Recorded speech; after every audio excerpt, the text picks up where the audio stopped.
When the opportunity to improvise on the drums comes up, if you're somebody who doesn't know where to start, freezes up altogether, or feels overwhelmed, then this is the video for you, because it's my firm belief that you can already improvise with the phrasing that you know, and that's whether you've been playing for 2 months or 20 years.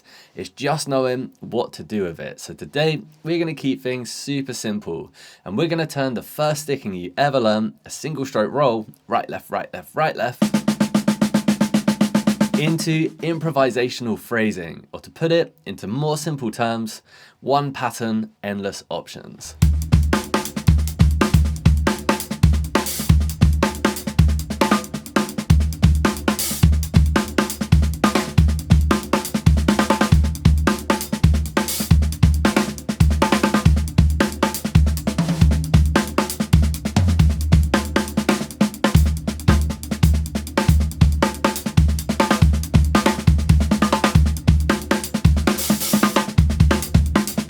And if you do find that watching this lesson helps you to start to improvise with your single stroke roll, which I hope it will, and you want to go deep on building the vocabulary you need to play with freedom on the drums, then I'll put a link to my membership down below, where you can dig into exactly that and learn drums with me. So to get started, what if I challenged you to take your single stroke roll and just move the first note of each group onto a tom? Now technically, you wouldn't call that improvisation because we've already chosen what we're going to do before we actually play it. But the only difference between doing that and improvising with your single stroke roll is choosing what to do with your single stroke roll in the moment. So the next step is to experiment with just moving your hands around the kit in different orders to see what melodies and phrases you can come up with. But the challenge is you're only going to play right left all the way through. The term for this is orchestration, but really that makes it sound more technical than it is. You just want to move around the drums and try different ideas out. So let's give that a go.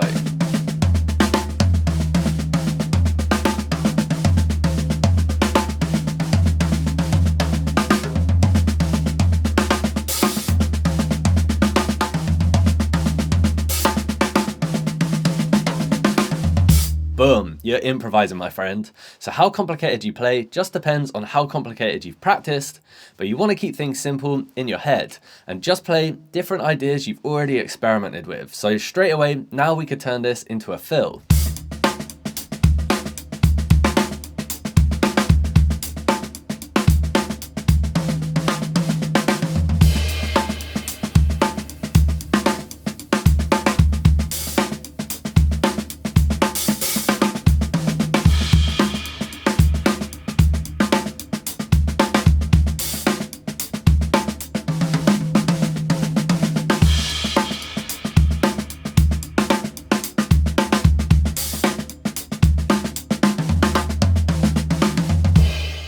So straight away, you can hear that improvising doesn't have to be super technical or super intense, but instead you're just trying different ideas out and deciding what you're going to play in the moment. Now you might have noticed there that I was also starting to add in some accents or loud notes on the snare drum, as well as moving around to the toms. So this is another concept to start to experiment with. You want to have control over your accents and your ghost notes, be able to play them with enough contrast that your accents really cut through, and importantly, start to choose which accents you put together in the moment. A great exercise to get comfortable with this is just to play a single stroke roll in 16th notes. In the first bar, you're going to accent every downbeat, which would be your right hand. In the second bar, it's every E, which is your left hand.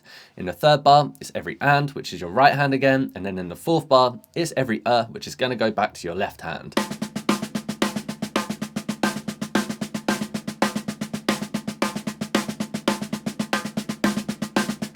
This is a classic permutation exercise. You can check out books like Benny Greb, The Language of Drumming, which is all about this concept. And then one thing that I also like to do is condense the whole exercise down into one bar. So instead of changing your accent pattern every bar, you actually change it every single beat of the bar. So 1E and a 2E and a 3E and a 4E and a.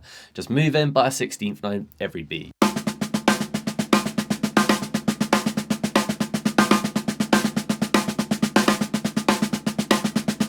Now, of course, if you're improvising with the accents, that just means you're deciding what you play in the moment. But just to get started, I'm going to give you an accent pattern, and then we're going to see if we can turn it into phrasing that we can then start to improvise with. So the accent pattern we're going to play is called a 3-2 son clave.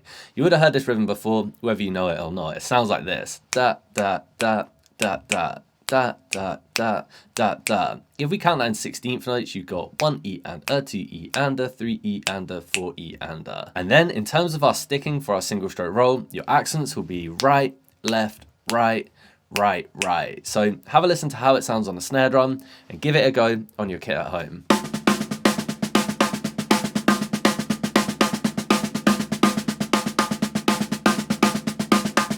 Sick, so you probably recognize the sound of that rhythm. Now, you could just start to move that around the drums, again, improvising with your orchestration, and there straight away, you're gonna get a fill that's using that clave pattern.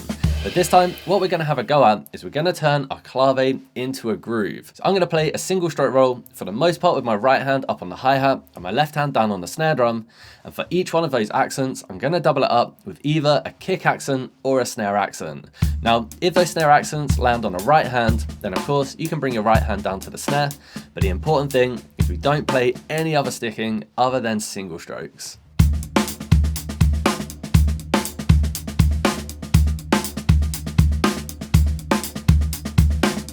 Sick. Now you might be thinking, Alex mate, cool enough sounding groove, but where's the improvisation? All we've done is just create a groove that we're playing on loop. But now the next thing we're going to look at is what I would call voicings. Now in this setting, to put it in the most simple terms, all we're doing for our voicings is we're swapping kick accents for snare accents and snare accents for kick accents. Sounds super simple, but actually when you give this a go, you might find that's a little harder than you think to keep that accent pattern consistent every single time. So now we're no longer improvising with the actual position of the accents, but instead we're improvising with the voices we use to play those accents. Check it out.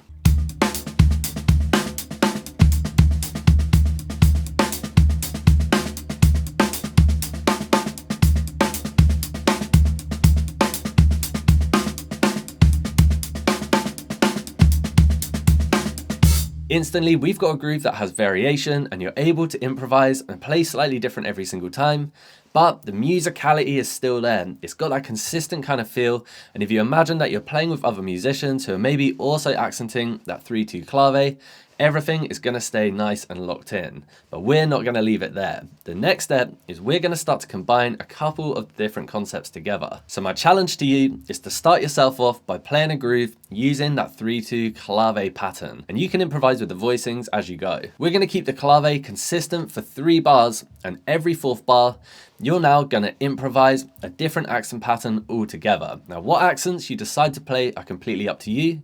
What voicings you decide to play them with, whether it's kick accents or snare accents or whatever you want to go for, are also completely up to you. But the important thing is that firstly, you only ever play single stroke rolls. Secondly, your accent pattern is at least a little bit different than the standard 3-2 clave. And thirdly, you want to keep track of the bar line. So it's really important that you only play 16 notes in your improvisation, because then after your improvisation, you want to get straight back into the 3-2 clave. So now you can practice this as a 4-bar loop.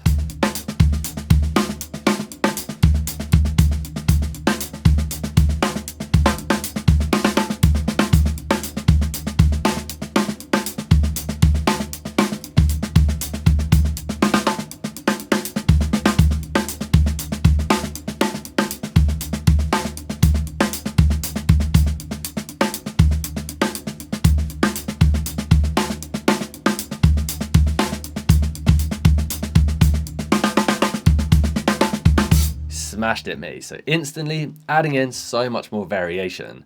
And by the way, I'm not going to put any notation on the screen throughout this whole video because we're talking about improvisation and I just want to keep it as simple and clear cut as possible. But what I will do is write out a summary of all the exercises we go through, and you can download that for free by following the link in the video description so that you can take that into the practice room with you so you don't have to remember every step we take. You can see it on the sheet, but what's written won't be exactly note for note the same as everything I play today, because of course we want to improvise with the concepts in the moment. Speaking of which, if you're feeling comfortable to swap between your accent patterns, then you can also start to combine that together with the ideas we talked about at the start of the lesson with orchestration. So now you're really starting to combine concepts together and push these ideas as far as possible.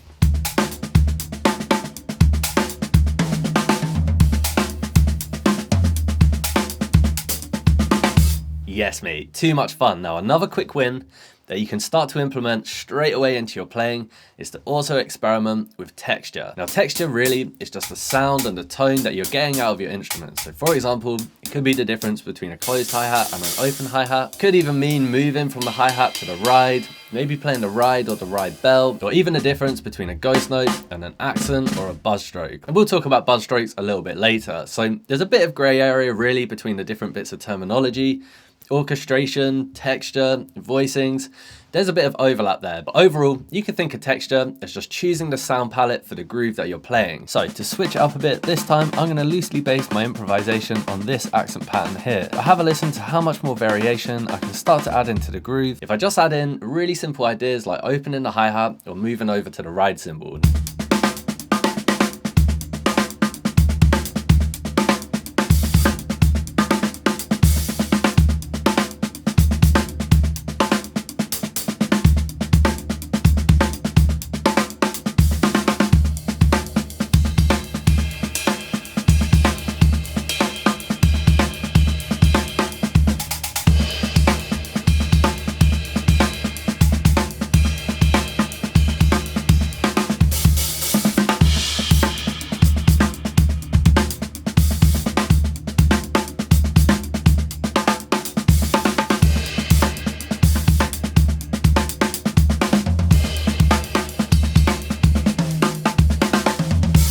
Nice, so you can hear there, it really creates a different feel. Even the two parts of the groove I played could be like verse and chorus or whatever works for the track you're playing. But experimenting with texture is going to give you even more mileage out of the patterns that you already know. Now the next concept we're going to look at are embellishments. Now embellishments could be anything that just change the sound or the feel of what you're playing.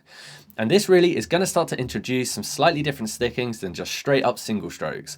But the thing to remember is that this isn't an exercise in just being really strict with one sticking, but instead it's really an exercise in getting as much out of each sticking as possible. And if that means sometimes changing the sticking a little bit, then that's all good in my book. So things like accents and ghost notes could definitely be an embellishment. And then some ones that we haven't looked at so far today could be things like turning a single stroke into a double stroke, turning a single stroke into a flam, or turning a single stroke into a buzz stroke. To work on these concepts, again, you could use the permutation exercise that we talked about at the start of the lesson. So moving the embellishment through the bar by a 16th note at a time.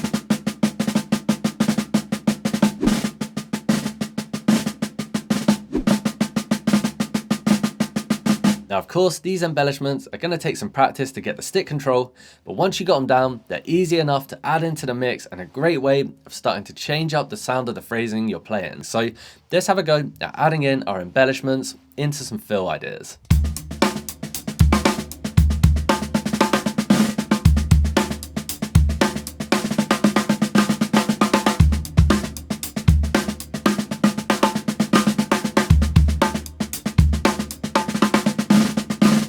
Come on man, too sick. And it's worth repeating that if you find any of these ideas difficult to play at first, it just means you haven't worked on that specific concept. So for example, if you haven't put so much time into buzz strokes, you're obviously going to find it hard to improvise with adding in buzz strokes. But then what you want to do is just work on that individual concept until you've got the stick control, and then you can start to add it into the mix. But don't let that hold you back from improvising straight away with the concepts you already know. Now, so far throughout the lesson, all of the fills and all of the grooves that we've looked at have been played in 16th notes. So an instant way to change the feel of the phrasing you're playing is to change subdivision.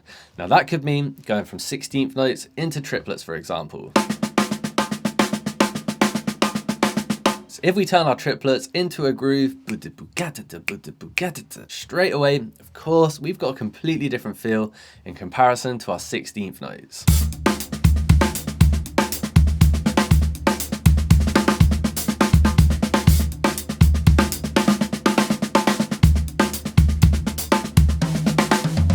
So that's going to give you a great start, and then in the name of improvisation, I would recommend setting yourself up with a groove and improvising as and when to add in different subdivisions into the mix. Now the most classic ones that you're likely to add in are quarter notes, eighth note triplets, 16th notes, 16th note triplets, and 32nd notes. So a great exercise is to practice playing your left foot on quarters and then play a single stroke roll in each one of those different subdivisions, getting faster every bar.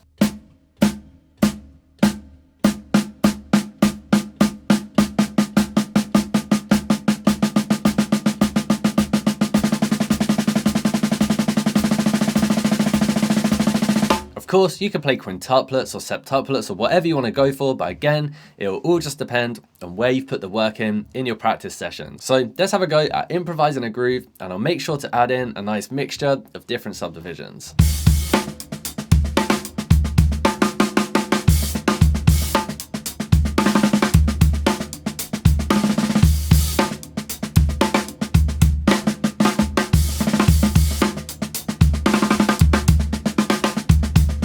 So much fun to be had, and so many different options that present themselves when you work on individual concepts like this. And another concept to have a go at is substitution, or in more simple terms, just every so often swapping a hand for a foot. Now this is starting to push into linear phrasing, where each one of the options we're going to go through will become its own linear chop.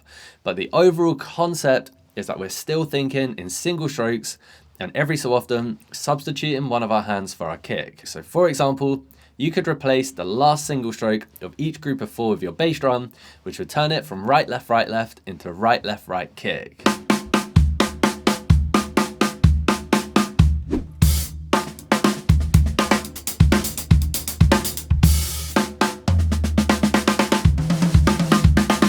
Or maybe you swap out the 3rd 16th note for a kick, so right, left, kick, left.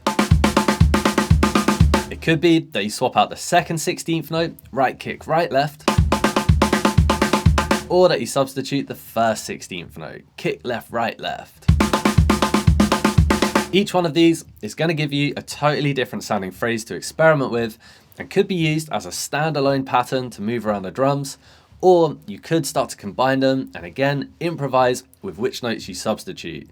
So a great exercise for this is to have a go at starting off with playing a standard single stroke roll, and every so often see if you can swap a hand for a foot, and importantly get back into your single strokes.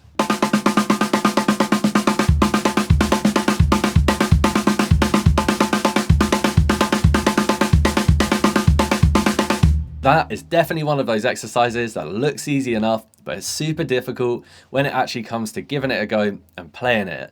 One thing to watch out for is you want to make sure that you're still able to free up your right hand so you can crash on beat 1 of the next bar. And then once you're feeling confident, you can start to move it around the drums and use these as full fill ideas.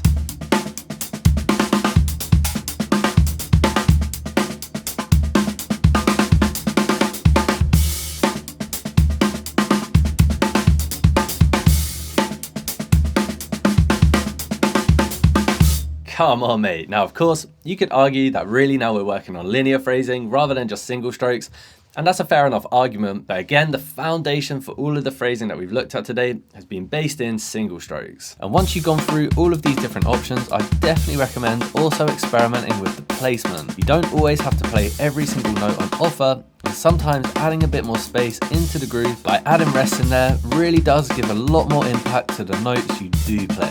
And this is the really important takeaway from the lesson, is in the practice room, of course, you want to tick off every single possibility and every single concept so you build that control. But then when you're actually playing with other musicians, you're better off only improvising with the concepts you're already super confident with. So if you're only confident to play orchestrations, just stick to orchestrations. If you feel confident to add in some embellishments, add in embellishments, but you're not practicing when you're playing with other people and when you're playing on stage or recording. All of this work goes in the practice room so you're ready for those moments. Once you work in this way, improvisation becomes so much easier because you're just playing patterns that you've already worked on and just choosing what to do with them in the moment. Start to combine the patterns together, listen out for the ones that really resonate with you, and start to develop your own sound with the phrasing. And if you think about how much you can do with just single strokes, imagine what you can do when you start to combine other patterns together as well.